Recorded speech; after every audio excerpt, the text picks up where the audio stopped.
Bugun bizda juda ham muhim kun. Barcha ginekologlarning ustozi bo'lgan Anna Semyonova Marduxovichi 100 yilliklarga bag'ishlangan konferensiyada ishtirok etyapmiz. Aynan bu konferensiyada meni ham dokladim bor.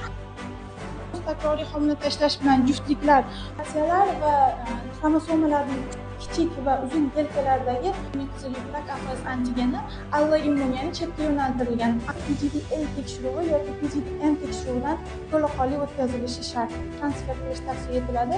Gematolog konsultatsiyasi takroriy homila tashlash yoki prevention recurrent pregnancy loss to'g'risida eng zamonaviy bo'lgan xalqaro standartlarga javob beruvchi Yevropa reproduktologlar assotsiatsiyasi guidelinelari va Amerika reproduktologlar assotsiatsiyasi guidelinelariga ko'ra doklad qildik va bugun dokladimiz albatta foydali bo'ldi va barchaga manzur bo'ldi degan umiddamiz. Bunaqa konferensiyalarda yana ham ko'proq tajribalarni oshishi va yana ham ko'proq bilimlarga ega bo'lish, bilimlarni berish imkoniyatini bizga albatta yaratib berayotgan ginekologiya assotsiatsiyasi va Toshkent tibbiyot akademiyasi Dr. Kamoliddinovaga alohida o'z minnatdorchiligimizni bildiramiz. Shu bilan birgalikda bugungi ma'lumotlarimiz barcha uchun qiziqarli va foydali bo'ldi degan umiddamiz.